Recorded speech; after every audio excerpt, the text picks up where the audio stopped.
guys, how we doing? Back again with another Monday review, thoughts video kind of thing. And this week we have got this.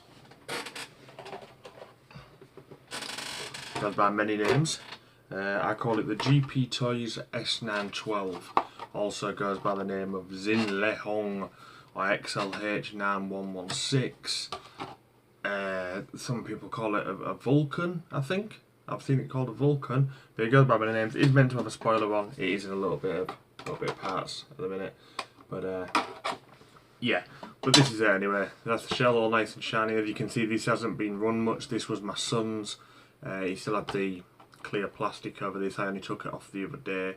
But yeah, this is now mine. I swapped it with him for a Subutex BG1518 as his brother has one, and battery life, big difference. So I give them both the same car. Battery life should be around the same. Anyway, on to this. So yeah, this is the Gptoys S912 112 scale 390 motor. That's the battery. We'll get on to that.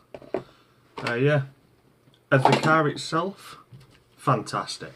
This was, I got the S911. I have both S912 and S911, and if you know, the literally the difference is the wheels and the shell. That's it. I mean, to be honest, this has got the S911 wheels on it, so you could call this the S911. We'll kind of class it for both cars, and I was just ecstatic with it. The first hobby grade RC I got, if you can call it hobby grade, and I just thought it was absolutely fantastic. These things can take an absolute bashing, really can. You can kick the heads in. I've drove mine off a cliff, and it still worked straight away. It was absolutely fine.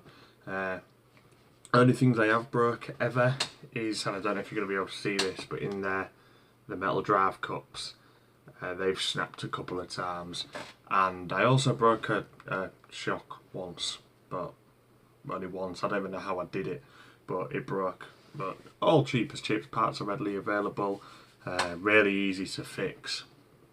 So yeah, you got plastic gears, stuff like that, but they're all greased up nicely. Receivers, just a standalone receiver. It's not like you can't do anything to it really.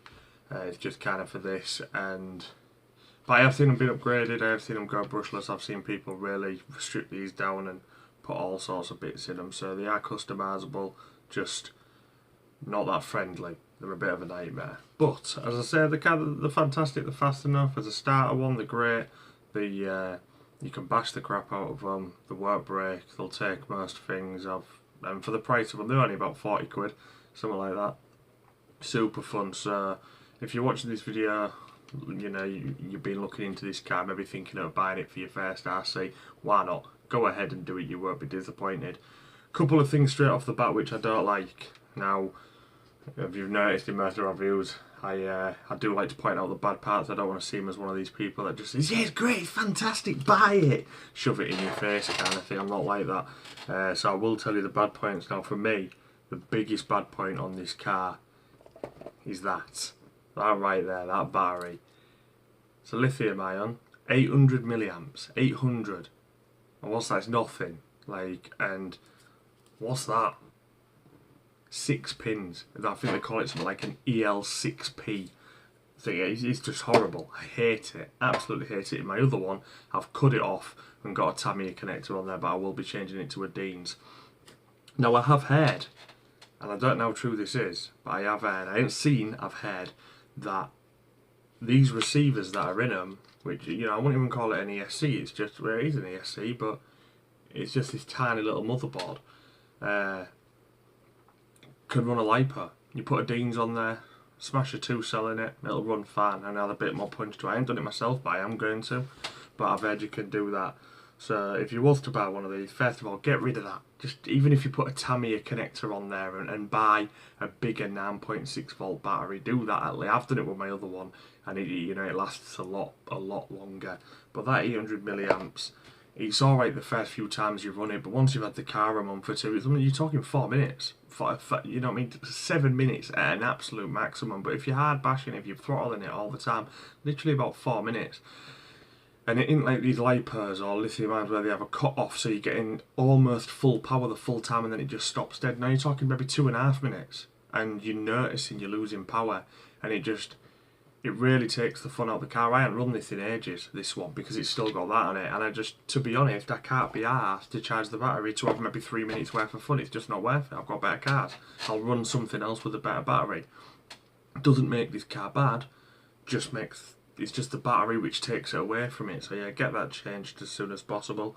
Another little thing I don't like, and I'll show you this, is the transmitter. It's very cheap. I think it only takes a couple of AA's to get going, but this is proportional. You know, it's all good, but it seems to stick a bit. Mine started sticking now.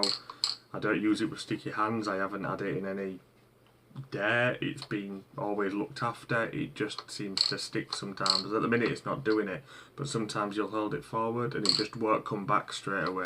And it just don't feel right when you're driving it. So that's really cheap as well, but it does do the job. While we're on the bad points, the range isn't fantastic either. You know, you get these cars and you can literally drive them off into the distance, and you have to, like, you can't even see what you're doing, so you just have to drive them back to you before you crash it. This is not the case. You go any more than, I'm going to say 30 metres, and you're losing signal, and it'll just stop. And then you'll kick back in and then it'll stop again. But once you get it back near yourself, you're alright. So, do you know, it does have its downsides. Like I said, battery's crap. Range isn't fantastic. I'm not a fan of the transmitter. But I've been doing this for a good year now. I've had other cars. I've been able to compare it.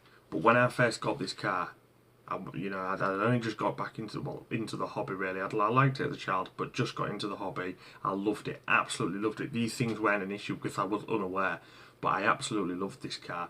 So if you're looking to get your first car, I do recommend this, highly recommend it. It is really fun and it can take one hell of a beating, and the parts are super cheap and it is so simply put together. Now I'm not good with my hands, I'm not good with DIY, I'm not good at fixing things, I'm not like that. And I was able to work on this car and do things. So even if you're watching this now thinking, oh yeah, but if it broke, I probably won't be able to fix it. You will.